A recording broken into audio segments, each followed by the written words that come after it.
Dans la dernière vidéo, nous quittions le Péloponnèse par le pont de Patras et nous avons pris la direction de la cité antique de Delphes.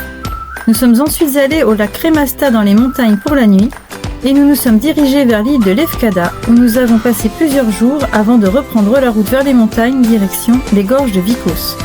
Puis nous sommes repartis vers le littoral pour visiter la ville de Parga. Et pour finir, nous avons pris le ferry à Igoumenitsa direction Brindisi en Italie. Coucou les amis, nous c'est les Delvaloches. Moi c'est Frédéric, la maman. Et moi c'est Julien, le papa. Et moi c'est Jules, le petit dernier.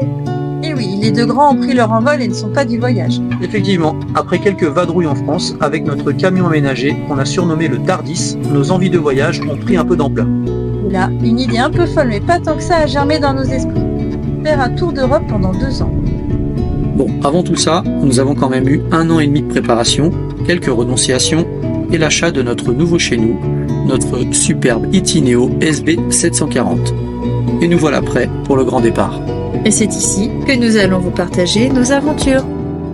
Bon, bah voilà, on a passé le pont il y a à peu près 20 minutes.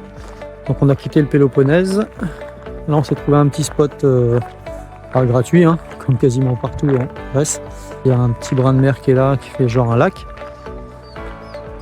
Et puis la mer, voilà, notre cligneur. Il n'est pas content parce que pour lui c'est l'idéal.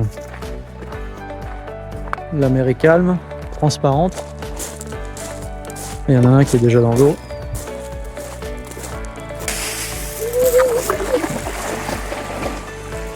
Voilà. Donc on est le 10 octobre. 8 octobre. Le 8 octobre. 26 degrés. Pourtant on est à l'ombre. Et le lendemain matin, nous avons repris la route en direction du site archéologique de Delphes. Et comme vous pouvez le voir, les bords de mer sont partout magnifiques en Grèce. Mais il a fallu quitter le littoral pour les montagnes avec une superbe vue sur les oliviers et la mer.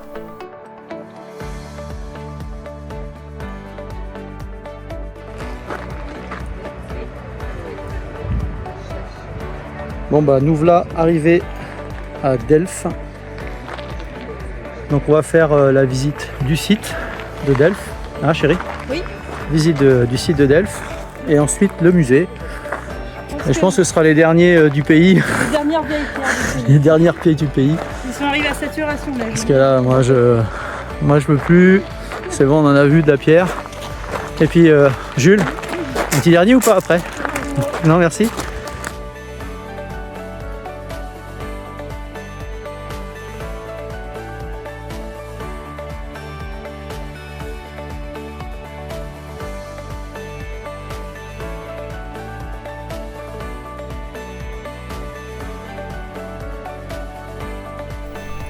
Et là, Julien s'amuse avec son téléphone. Je crois que son drone lui manque.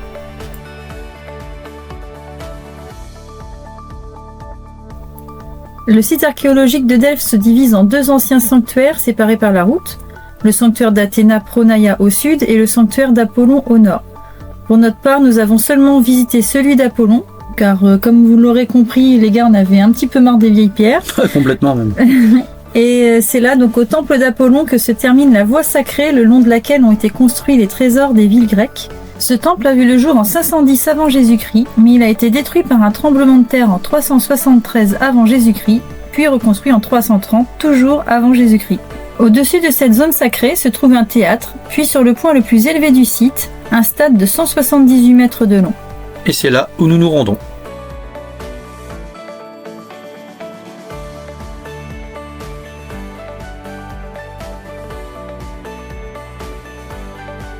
Et ça, donc, c'est une reconstitution du sanctuaire. Donc, le chemin qui est au milieu, c'est ce qu'on appelle la voie sacrée. Sur la gauche et sur la droite, il y a des petites maisonnettes. Et ça, en fait, c'est dans la Grèce antique, c'est ce qu'on appelait des trésors. Donc, c'était des édifices où l'on déposait des objets de valeur. Et tout en haut de ce chemin sacré, en fait, on arrive au fameux temple d'Apollon. Voilà, qu'on voit au milieu. Et au-dessus, le théâtre. Et encore au-dessus, là, on ne voit pas sur l'image, mais il y a le fameux stade. Et après une bonne nuit passée au frais dans les montagnes, on a dormi je ne sais plus où. À côté d'un terrain de tennis, dans un parc. Voilà, et puis on a repris la route directe et on est tombé sur ce fameux lac. Bon, on vient d'arriver à notre nouveau spot du jour. Donc on est au milieu de la nature, au bord d'un lac.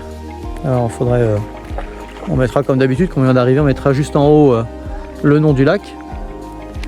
Mais voilà, on est dans les montagnes, on a pris une route, mais c'est une route où il faut faire 50 km en 1h30.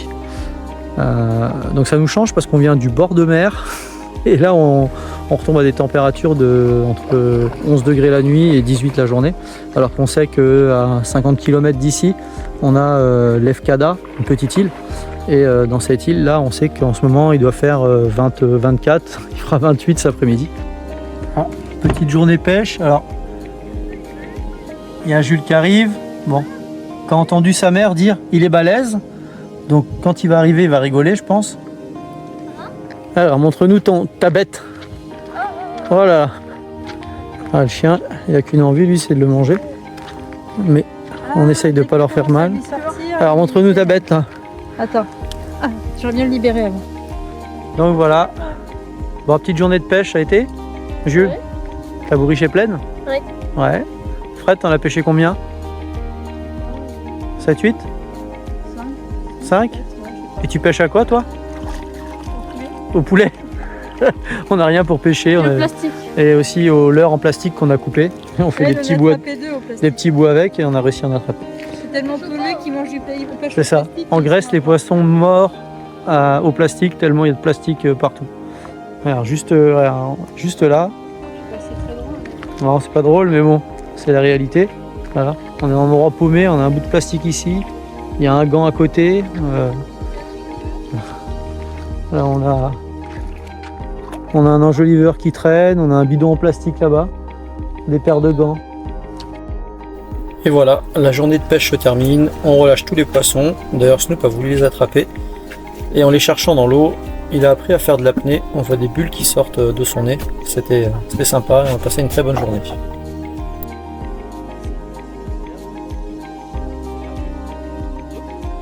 Le lac de Crémasta est le plus grand lac artificiel de Grèce. Il a été créé en 1965 suite à la construction du barrage et réunit les eaux de 4 rivières.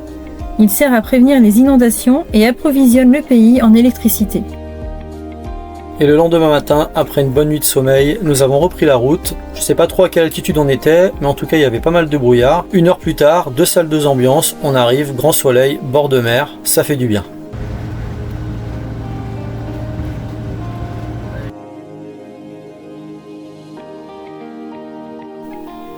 Et donc voilà, là on rentre dans la ville de Lefkada.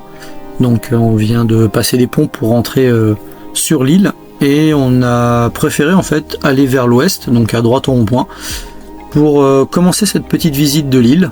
Et on va y faire le tour. Et puis on va la découvrir gentiment pendant 4-5 jours.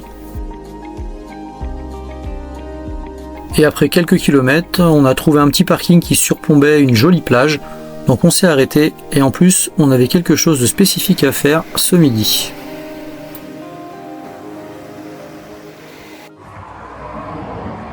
Joyeux anniversaire Jules, joyeux anniversaire Jules, joyeux anniversaire Jules, joyeux anniversaire. Allez, souffle tes bougies chauffe-plat.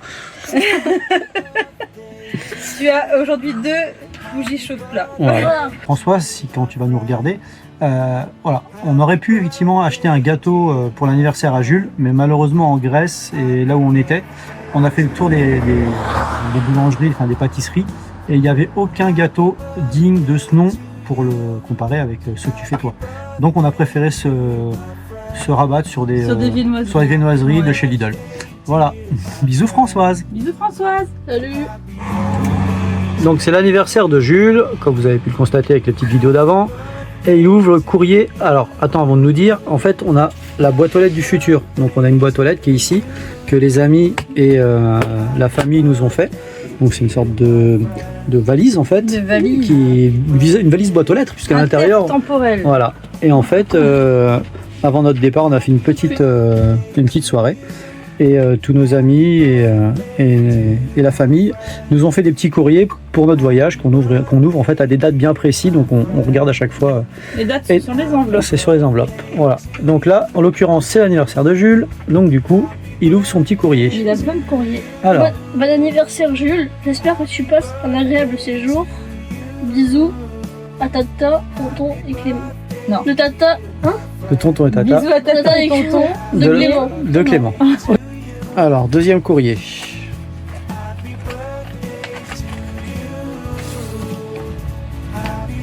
Je te souhaite un bon anniversaire Jules, Alexis. Alors, troisième courrier. Bah, il y a marqué de l'argent. Il y a marqué bon anniversaire, 14 ans. C'est qui a fait ça? Allez où voir qui a fait cette Qui s'est bêtise? trompé sur ton âge? Qui me donnait de l'argent aussi. Qui Ah. m'a donné 50 €. Ouais, ben, Ah, 50 €. Ah, t'es pourri. Ça va être long. merci, tu m'aides. Alors, dis-moi juste qui c'est. Attends. Alors, C'est Mamie Nathalie. ouais. Allez, c'est parti pour le quatrième courrier. Alors, ouvre pour nous dire qui c'est. Bon. Ah, Tant mieux. oh là, oh là. J'ai vu des petits. Oh là, encore un petit billet. Bon bah, ça te fait quoi, 110 € déjà? Ouais. Oh, tu vas pouvoir m'acheter un joli cadeau. Bon, dis-nous juste qui c'est. Tata qui t'aime très fort. Après avoir soufflé ses bougies, nous sommes partis nous poser pour 2 nuits sur un autre spot bord de mer, à flanc de montagne. Pas facile d'accès d'ailleurs. Ouais, je vous confirme, 5 km, route enlacée, bordée d'oliviers, impossible de croiser un autre véhicule. Je vous garantis, j'ai pas fait le malin.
Après avoir bien profité de cette plage un peu agitée, nous avons repris la route pour rejoindre un petit camping avec accès direct à la mer de l'autre côté de l'île.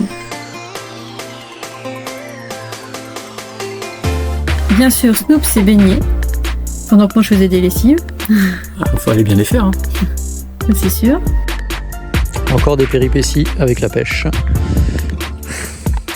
Jules a accroché l'hameçon sur un parpaing au fond de l'eau. Alors ça va, heureusement, l'eau est transparente. Ah, d'ailleurs, on va en profiter tout à l'heure, on va aller... je sais pas si on voit bien. Hop. Il y a une espèce de grotte juste en face. Donc on a préparé le canoë-kayak. On va aller faire un tour là-bas. Bon, c'est résolu? T'as cassé? Bon bah il a cassé. Allez, à tout à l'heure pour le canoë. Bon, comme je vous disais, on va faire une petite sortie canoë.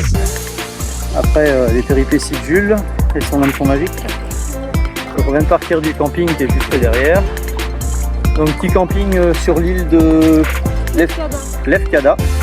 Heureusement j'ai toujours mon assistance pour les noms, sinon on serait perdu. Donc 25 € la nuit, bon on est hors saison, sinon c'est une vingtaine d'euros je crois, avec l'électricité.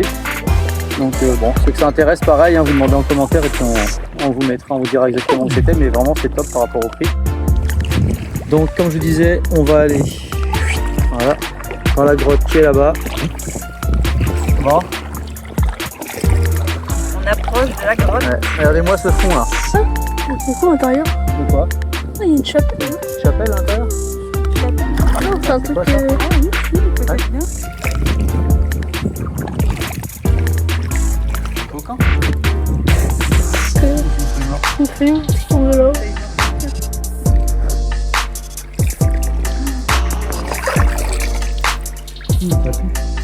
Ça pue?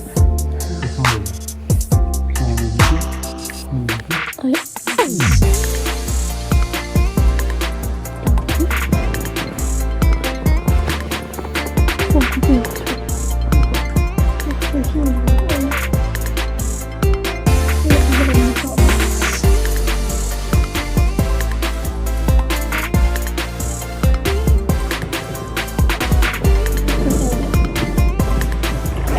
Voilà, on est vraiment sur un endroit, c'est paradisiaque quoi. Là, il n'y a pas de vague. On est vraiment avec la source. L'eau elle est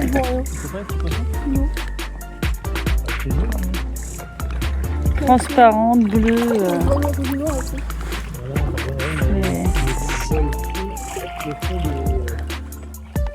Des petites grottes, enfin, c'est vraiment génial.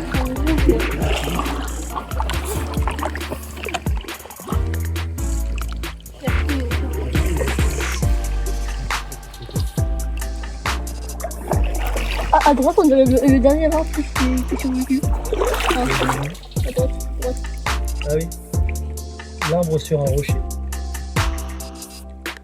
On voit l'eau, on voit tout en transparence, on sait même plus si ça fait un effet miroir ou si c'est ce qu'il y a sous l'eau. Nous avons ensuite accosté dans une grotte. Oh, quel bel homme! Un explorateur du dimanche.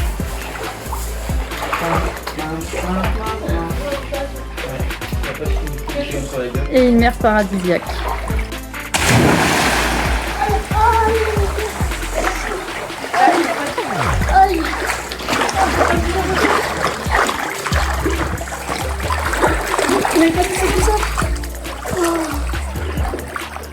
On n'a pas le droit à l'erreur. Hein. On est pas bien là? On est dans notre petite crique privée.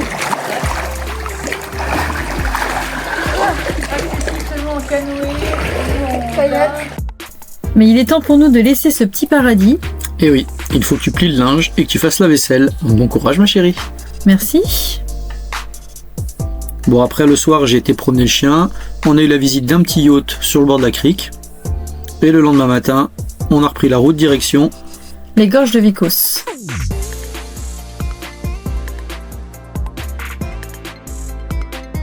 Nous avons passé la nuit en haut d'une montagne au pied de la statue en l'honneur des femmes zagoriennes qui ont aidé l'armée pendant la Deuxième Guerre mondiale.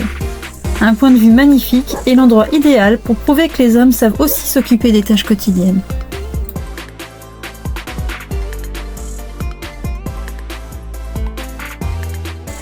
Et le lendemain matin, on reprend la route direction les gorges de Vicos. Accompagné, pour l'aide si tu veux entrer. Ne parle pas un mot français. De métis, un dodo, un bon morceau. Bon bah voilà, on vient d'arriver en haut des gorges de Vicos. Donc on est sur un point de vue qui s'appelle Oxia. Voilà, c'est juste là. Et petite rando. Alors vraiment quand je dis petite rando, c'est qu'il ne doit pas avoir grand chose. C'est que on va faire plusieurs choses dans la journée. Là on va avoir un point de vue, donc des gorges.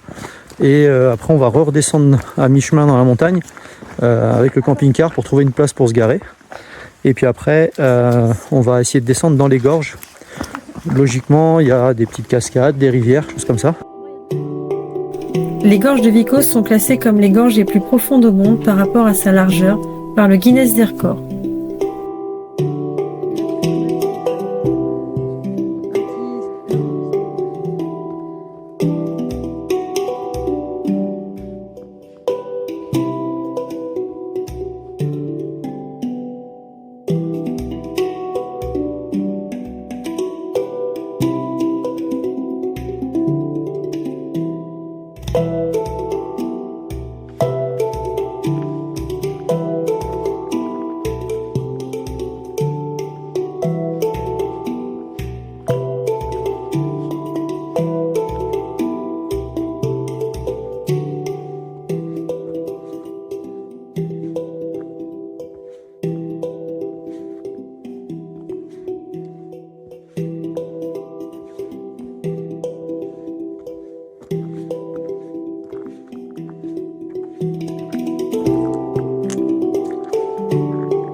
Alors on est garé un petit peu plus haut, on est dans ce qu'on appelle la forêt de pierre, c'est ça? Ouais, on a trouvé D'arbres à pierre ou de pierre? Stone Forest. Stone Forest, en anglais. Ça sonne mieux du coup. Et en fait on est dans la forêt, donc juste à côté du point de vue où on était tout à l'heure. Et en fait il y a des monticules de pierre au milieu des chemins. Formé avec des strates. Alors c'est pas trop... On a l'impression que c'est des feuilles de pierre posées les unes sur les autres. Donc pour la petite histoire, la forêt de pierre de Zagori s'est formée il y a des millions d'années lorsque la région était recouverte par une mer peu profonde. L'accumulation d'organismes marins morts et de sédiments ont conduit à la formation de calcaire. Les pierres sont naturellement disposées horizontalement les unes sur les autres, formant des groupes de piliers de pierre.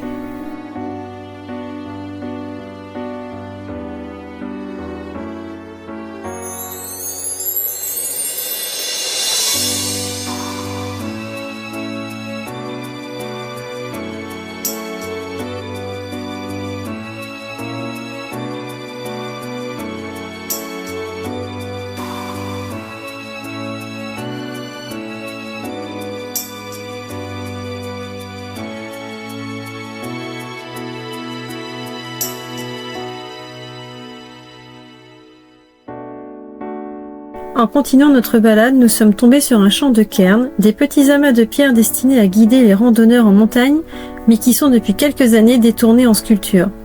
Nous avons donc décidé de laisser une trace de notre passage en faisant notre propre cairn avec notre signature.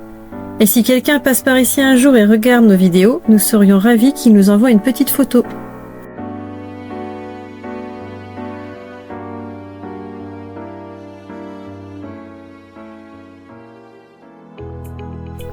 Et nous voilà arrivés dans la ville de Vikos, où une grosse randonnée nous attend pour descendre jusqu'au cœur des gorges.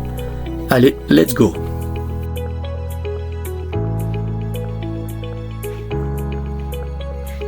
Bon, on est toujours dans notre descente, en même temps il y a 1h30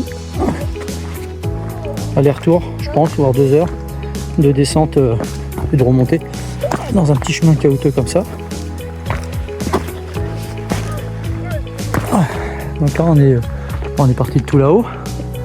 On a toujours cette espèce de gros mastodon de montagne. On a les gorges qui sont juste là en fait, on rentre dans les gorges. On a Fred toujours avec son genou fou qui est derrière, mais qui vient. Et en bas, vous le voyez pas encore, mais il y a un petit plan d'eau, une rivière. C'est là où on va. Allez, encore une bonne grosse demi-heure de descente. Allez, on continue.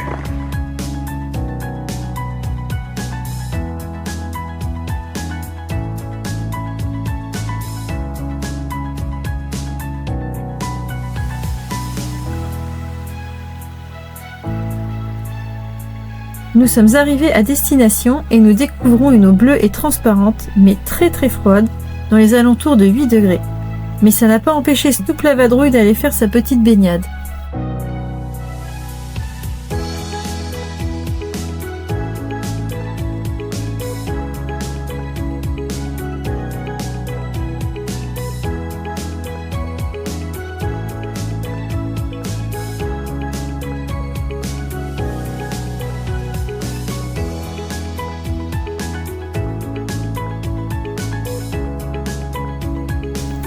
Allez hop, il est temps pour nous de repartir, on a 1 heure de marche avant de rejoindre le camping-car. Mais sur le chemin, nous tombons sur une petite chapelle abandonnée.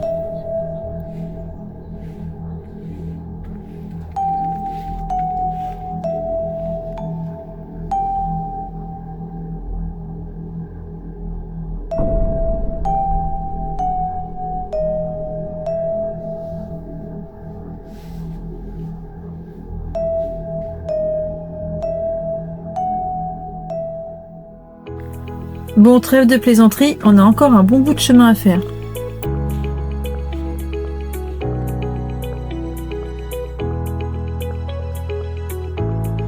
Bon bah, nous là sur le retour, on est presque arrivé. On vient de tout en bas. Et donc on a fait quoi? On a mis à peu près 1 heure pour descendre. Oui. En se trompant de chemin en plus, on a été un peu plus loin que prévu. On a fini de marcher en fait dans l'île de la rivière asséchée pour retrouver le point de base. Voilà, donc Et là, ça fait 45 minutes, 40 minutes qu'on monte. Et a priori, je nous dis qu'on est à peine, enfin il doit nous rester encore 2-3 minutes et on est arrivé en haut. Donc super balade. Ça aurait été mieux s'il y avait beaucoup plus d'eau avec un peu plus de cascade, mais bon, après, je crois que c'est partout, dans tous les pays où on va, il y a un problème de manque d'eau, c'est dommage. Allez, on continue. Comme vous l'aurez compris, on vient de reprendre la route en direction de Parga, mais on va faire une petite halte dans un camper stop. Et nous voilà arrivés dans les petits taverniers comme je les aime, emplacement gratuit, les services gratuits, et en contrepartie, on va faire un petit repas chez lui. Et croyez-moi, on mange bien.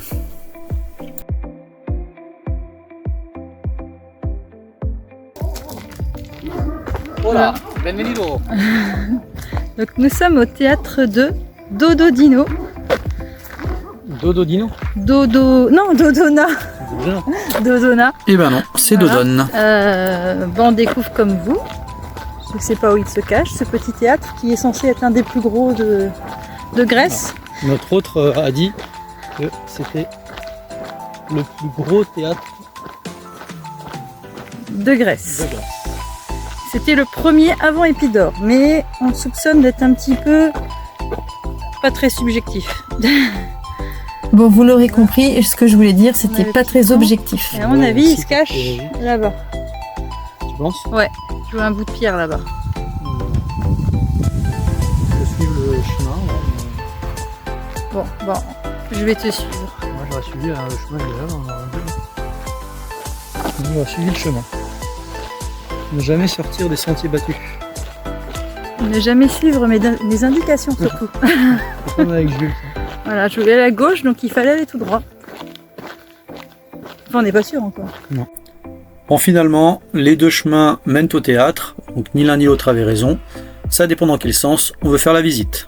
Et en parlant de visite, on dédie celle-ci à Sabine, car elle nous a dit sur une de nos vidéos qu'elle adorait les vieilles pierres. Du coup, comme ce site est à côté de notre campement, on s'est dit, allez, pourquoi pas, parce que c'était pas prévu forcément qu'on le fasse. Mais comme vous l'avez sûrement remarqué, on l'a fait un petit peu à l'arrache. Complètement même. Donc du coup, on arrive à ce fameux théâtre, et je vous confirme qu'après avoir visité celui d'Épidore, celui-ci est bien moins grand et en bien moins bon état.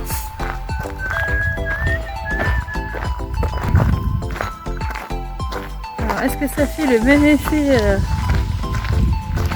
acoustique qu'à Épidore? Non, Ah si, on commence à entendre. Hein? Si, ça commence. Oui. Le point central est là. Ah ouais, ça s'entend. On entend la résonance ou pas? Oyez, oyez, mesdames et messieurs, nous allons vous présenter le spectacle des Delvaloches. Attention, totale improvisation. C'est à vous, mon cher.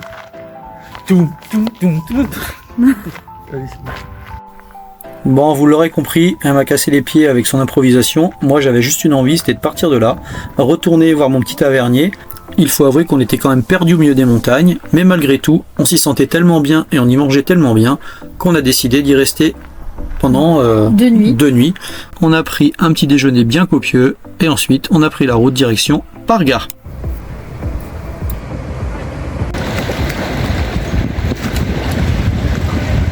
On aurait pu se mettre là que le camping-car, on aurait été bien pour la nuit là. Un super spot.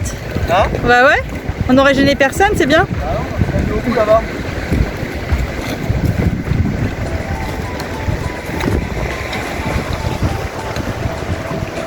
Parga est une petite ville balnéaire aux maisons colorées sur un joli port. Des petits îlots face à la plage, une eau turquoise, un château dans les hauteurs, des petites boutiques, bref, un petit Saint-Tropez à la grecque.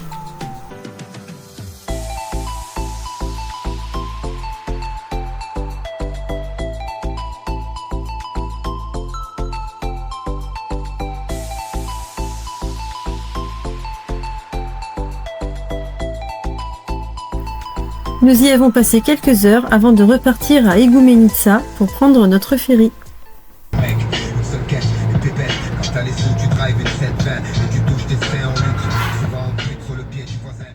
Donc voilà, on est devant le bateau, on va prendre le ferry départ pour l'Italie. Donc on est à la ville. D'Igoumenitsa, et ben on dit nos petits adieux à la Grèce. Voilà. Ça y est, après un mois et demi. Alors, un adieu, peut-être qu'un au revoir. Hein. Ah, C'est un au pas revoir. ce que l'avenir nous réserve. Voilà. Et voilà, donc on se rend à la Brindisi. Et puis on va attaquer notre petit périple d'un peu plus d'un mois. Donc on va faire les Pouilles ensuite. La Sicile. Voilà. Et on va remonter par la côte ouest italienne, faire un petit peu le sud de la France, Mandelieu-la-Napoule, direction Carcassonne, Toulouse dans ce coin-là. Et puis on va remonter tout droit pour Poitiers. Mais bon, on a encore un peu de chemin avant d'arriver là-haut. Donc pourquoi Poitiers? Oui, parce qu'on va rejoindre nos amis Rafouz et Gaël avec leurs enfants, puisqu'on ne sera pas vus depuis quelques temps. Donc on va faire un gros pendant 15 jours on rentre en France, on va faire un gros tour des amis. De tous nos amis et de la famille, ouais. Donc voilà, et ben on se retrouve en Italie, ou peut-être dans le ferry, qui sait. Allez, bisous. Bye. Et voilà le ferry dans lequel on va embarquer. Il faut se présenter 2 heures avant le départ, et on comprend quand on arrive sur place. Oui, c'est vrai, il y a une queue de dingue. On est resté au moins 45 minutes, on est arrivé quasiment dans les premiers, je dirais. On n'est pas arrivé tard et on est rentré dans les derniers en fait dans le ferry. Donc là justement on m'a donné ordre de rentrer à l'intérieur. Donc on y va à la queue leu, les uns derrière les autres.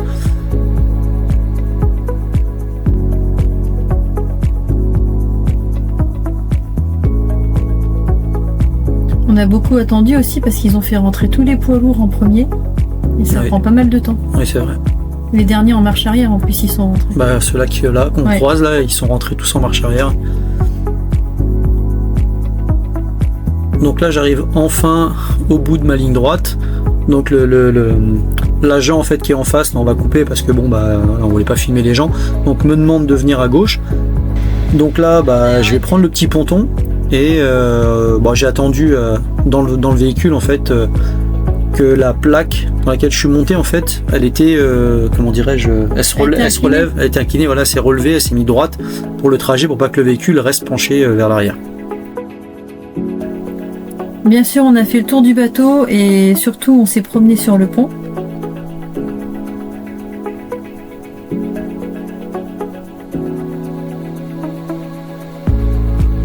Et c'est parti pour 6h30 de trajet.